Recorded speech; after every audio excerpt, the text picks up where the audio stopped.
በሁለቱም ወገኖች ላይ የሚችሉትን ያህል ግፊት ሊያደርጉ እንደሚገባ አሳስበዋል። የእስራኤል የጦርነት ማካሄጃ መንገዶች አስፈሪና ጋዛ በሚገኙ ፍልስጤማውያን ላይ ህሊናዊ ስቃይ የሚያደርሱ ናቸው ሲሉ ቱርክ ለ47ቱ የድርጅቱ አባላት ተናግረዋል። ጄኔቫ የሚገኘው የእስራኤል ዲፕሎማሲያዊ ተልዕኮ ቱርክ እስራኤልን በተመለከተ የሚናገሩት ኃላፊነት የጎደለውና እውቀት የሚያንሰው አሸባሪዎች ያላቸው ድርጅቶች መረጃዎች ላይ የተንተራሰ ሲል አጣጥለዋል። ከዚያ ይልቅ በጋዛ ህዝብ ላይ ጉዳቱ እንዲባባስ አድርጓል ያለውን ሐማስን እንዲያወግዙ ጥሪ አስተላልፏል።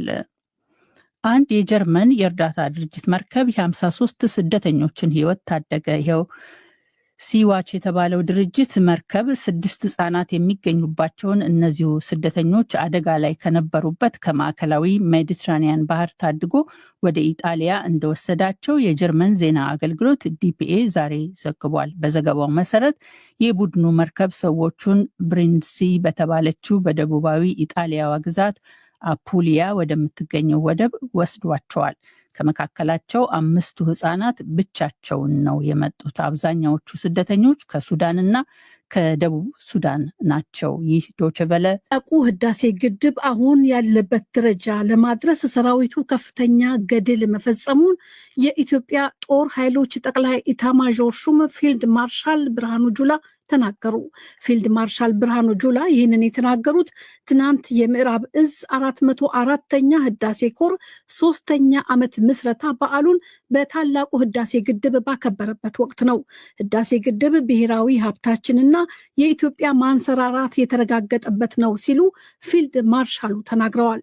የምስረታ በዓሉ ላይ ንግግር ያሰሙት የቤኒሻንጉል ጉሙዝ ክልል ርዕሰ መስተዳደር አቶ አሻዲል ሐሰን በበኩላቸው በክልሉ ተፈጥሮ የነበረውን አለመግባባት በመፍታትና አስተማማኝ ሰላም በማስፈን ሰራዊቱ ከፍተኛ መስዋዕትነት መክፈሉን ነው የተናገሩት። የአሶሳ ወኪላችን ነጋሳ ደሳለኝ ዝርዝር ዘገባውን ልኮልናል።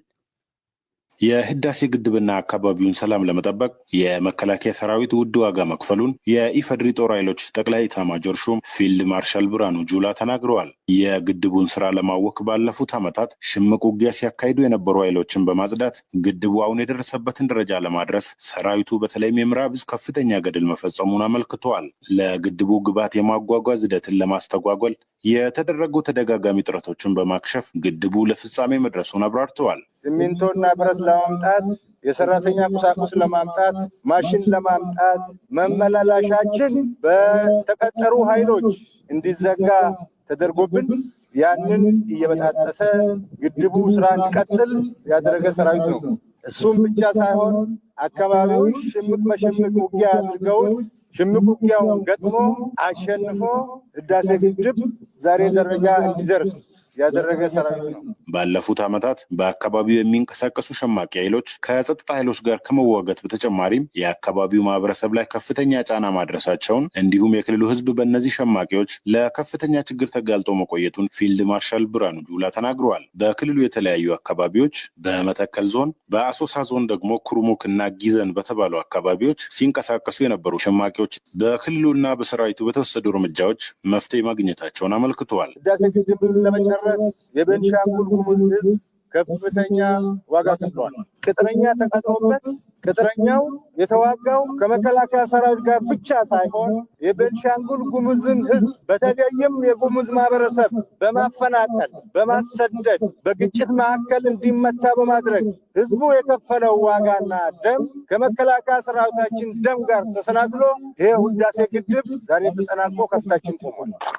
በዚህ ብሔራዊ ግድባችን ባሉት የታላቁ ህዳሴ ግድብ እና በአካባቢው የተሰማራ ሰራዊት የሸማቂዎችን እንቅስቃሴ በመግታትና ግብዓትን በማጓጓዝ በአሁኑ ወቅት ግድቡን ለማስመረቅ ዝግጁ ማድረግ መቻሉን አስታውቀዋል። መከላከያ ሰራዊታችን ሁሉ አይነት ዋጋ የሚከፍለው ኢትዮጵያ እንደዚህ አይነት ስራዎችን ሰርታ እንድታንሰራራ ትልቅ ሀገር እንድትሆን ለህዝቦቿ የምትመጥን ለህዝቦቿ የምትመግብ ሀገር እንድትሆን ጠንካራ ሀገር እንድትሆን ዘላቂ ሀገር እንድትሆን እስካሁን ከተደገሰላት ወረራ ከተደገሰላት ማዳከም ነፃ እንድትሆን እንድትሻገር አርበኞቻችን ያቆዩዋትን ሀገር ለማስቀጠል ስለሆነ የከፈልነው መስዋዕትነት ሁሉ ባለቤት አለው።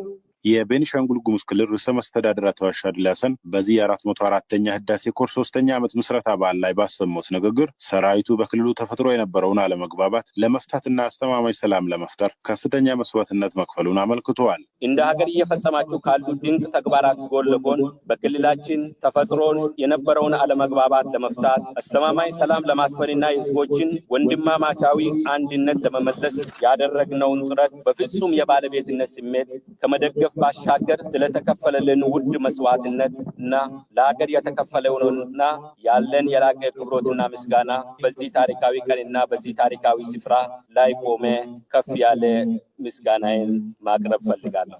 የምዕራብ ዕዝ ዋና አዛዥ የሆኑት ሌተናል ጀነራል መሰለ መሰረት የህዳሴ ግድብ ግንባታን ለማሳካት ከ2003 ዓ.ም አንስቶ ዕዙ በስራ ላይ እንደሚገኝ ተናግረዋል። ስራውን ለማስተጓጎል ሲንቀሳቀሱ የነበሩ በሺዎች የሚቆጠሩ ሸማቂዎች መከላከል መቻሉንም ገልጸዋል። በታላቁ ህዳሴ ግድብ ትናንት በተከበረው 404ኛ የህዳሴ ኮር 3ኛ ዓመት ምስረታ በዓል ላይ ከፍተኛ የጦር ሰራዊት አዛዦችና ከፍተኛ የክልል ስራ ኃላፊዎች ተሳትፈዋል። ለዲደብሊው ዘገባ ነጋሳ ደሳለኝ ከጉባ።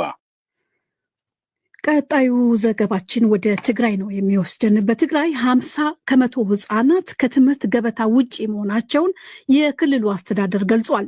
ድህነት፣ መፈናቀልና ሌሎች ሁኔታዎች ለዚህ ምክንያቶች ናቸውም ተብሏል።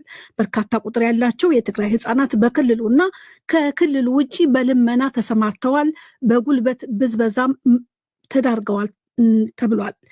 ዛሬ የአፍሪካ ህጻናት ቀን እየተከበረ ባለበት ዕለት አብዛኛው የትግራይ ህጻናት በችግር ውስጥ መሆናቸው ነገሩን አሳሳቢና አሳዛኝ እንደሚያደርገውም ተመልክቷል።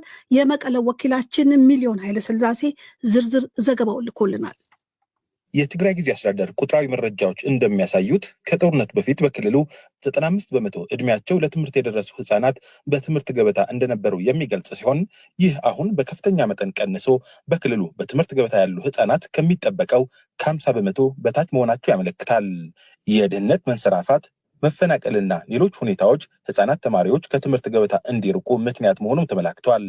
በተለይም ከጦርነት በኋላ በትግራይ ድህነት ይበልጥ መንሰራፋቱ የሚገለጽ ሲሆን ይህ ሁኔታ ተከትሎ ህጻናትና እናቶች ከቀያቸው ይፈናቀላሉ፣ ወደ ተለያዩ የሀገሪቱ ከተሞች ተሰደው በልመና ይሰማራሉ፣ ለጉልበት ብዝበዛ ይዳረጋሉ፣ የጎዳና ተዳዳሪዎች ሆነው የከፋ ህይወት የሚመርበት ሁኔታም በስፋት ይስተዋላል።